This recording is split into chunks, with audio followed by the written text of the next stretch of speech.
Good morning, everyone, and welcome to today's remote New York City Council hearing of the Subcommittee on Zoning and Franchise. At this time, would all panelists please turn on their videos? And to minimize disruption, please place electronic devices to vibrate or silent. And thank you for your cooperation, and we are ready to begin. Great, thank you. Good morning. I'm Councilmember Francisco Moya, the chair of the Subcommittee on Zoning and Franchises.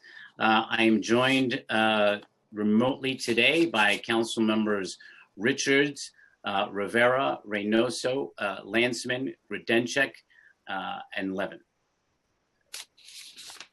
As a preliminary point of information, I would like to note that the pre-considered LUs for the 110-40 Sotel Avenue rezoning proposal are being laid over. Today, we will be voting on 2 rezoning proposals and 1 zoning special permit. Before I begin, I want to recognize the subcommittee council to review the remote meeting procedures. Thank you, Chair Moya. Thank you, Chair Moya. I am Arthur Hogg, counsel to the subcommittee. If members of the subcommittee have questions or remarks on the items being voted today, please use the Zoom raise hand function. For participants and viewers of this meeting, please note that there may be pauses for various technical reasons, and we ask that you please be patient as we work through any issues. Chair Moya will now continue with today's agenda items. Thank you, Arthur. Today we will vote to approve LUs 658 for the 50 Old Fulton Street rezoning relating to property in Councilmember Levin's district. The application seeks approval for a zoning map amendment to change an M2-1 to an M15 district to facilitate the construction of a 5-story commercial office building. The rezoning would increase the maximum FAR for commercial or industrial use from 2 to 5 and allow greater flexibility with regard to allowable retail use. Councilmember Levin is in support of the project. We will also vote to disapprove LU 680 for the 3 St. Mark's Place special permit application relating to property in Councilmember Rivera's district. The application seeks approval of a special permit pursuant to zoning resolution section 74-79 to transfer unused development rights for an individual landmark site across the street and to waive height and setback regulations along a narrow street frontage to facilitate the construction of a 10-story commercial building located at 3 St. Mark's Place in the East Village neighborhood of Manhattan.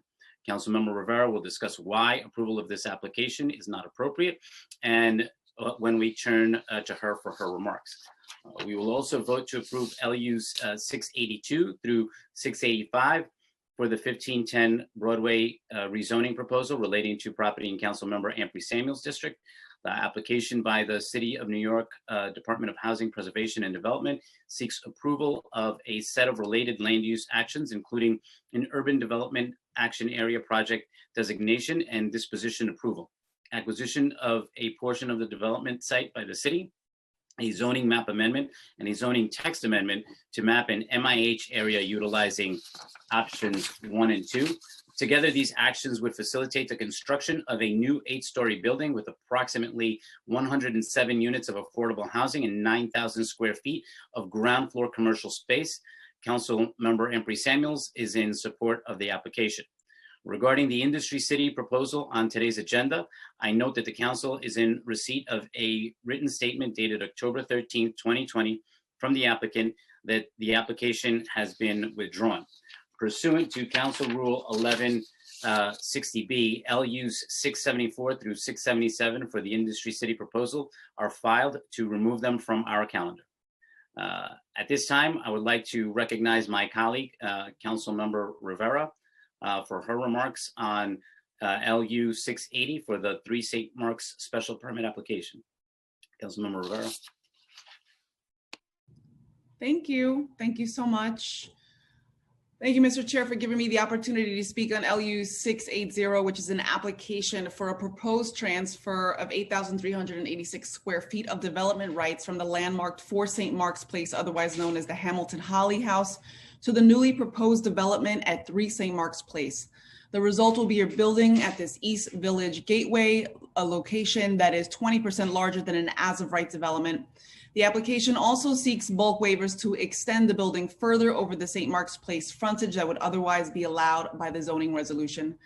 As we vote on this application today, I want to be clear about my deep concerns regarding this proposal, not only because it fails to properly address the considerations of the 74-79 permit being sought, but also because the applicant did not take the ULURP process seriously, continuously showing an unwillingness to consider the community's requests for an affordability component, such as a community space, and taking a highly unusual approach to the council's charter mandated public hearing on September 24th.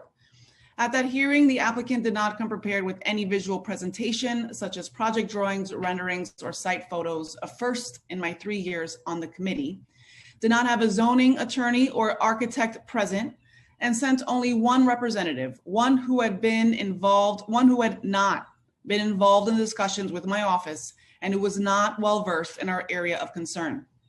In fact, when I asked him why the bulk was appropriate on St. Mark's Place, he was unable to answer.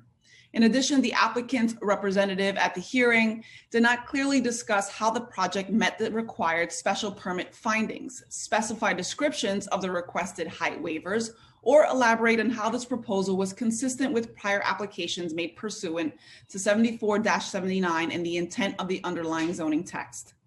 Regardless of the applicant's disrespect for the council's role in the land use process, the application itself fails to address the significant issues regarding the proposal for a 20% larger than as-of-right development at 3 St. Mark's Place.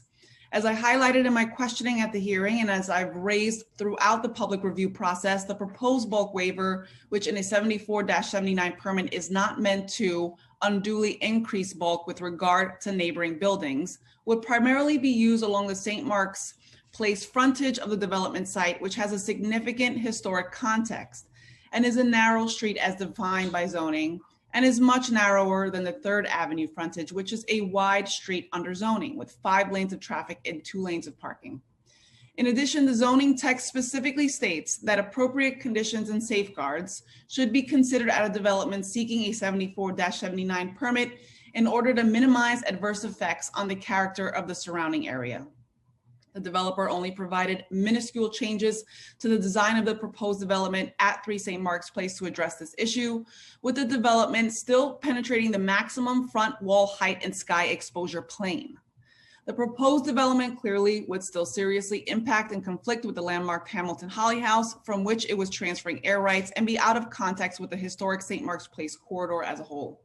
In my 3 years on the council, I've had numerous land use applications from my district come before this committee. I consider every land use vote with the seriousness these decisions deserve. And just as I have with previous applications, I always vote on the merits of the application itself.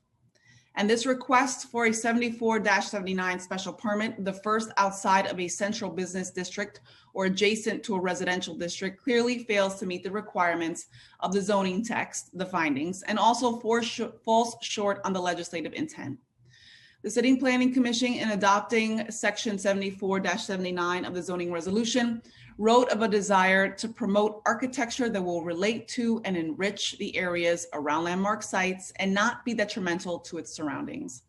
The proposed building neither relates to nor enriches its surroundings, and in my view, the added bulk on the St. Mark's Place frontage is detrimental. I will close by once again highlighting my profound disappointment in the applicant's unwillingness to address valid concerns or answer questions throughout this process. And I will note that Community Board 3 and the Manhattan Borough President also recommended disapproval of this application. I will be voting to disapprove this application today, and I urge my committee colleagues to do the same. Thank you, Mr. Chair.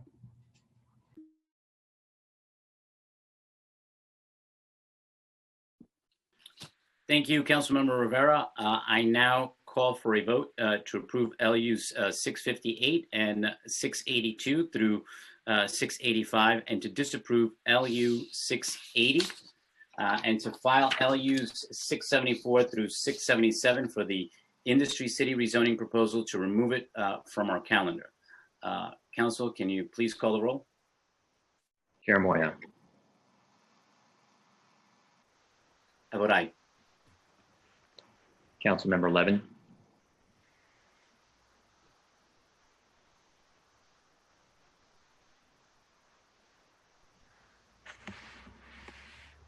Councilmember Levin.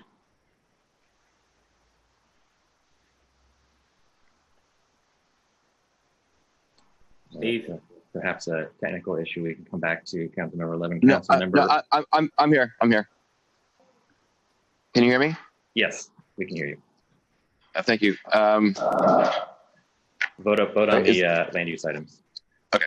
I vote aye on all, and I want to thank the chair and land use staff as well as the applicant on Old Fulton Street and the community groups on working out a equitable and reasonable solution to the concerns that they've raised, and providing a way forward that is meaningfully meets those concerns. And with that, I vote aye on all. Councilmember Richards. Vote aye on all. Councilmember Lanceman. Aye. Councilmember Reynoso. I vote aye on all. Councilmember Grodenchik. Aye. Councilmember Rivera. Aye. A vote of 7 in the affirmative, 0 in the negative, and no abstentions. The items are referred to the full land use committee. That concludes today's business. I would like to thank the members of the public, my colleagues, the subcommittee council, land use, and other council staff and the Sergeant at Arms for participating in today's meetings. This meeting is hereby adjourned. Thank you.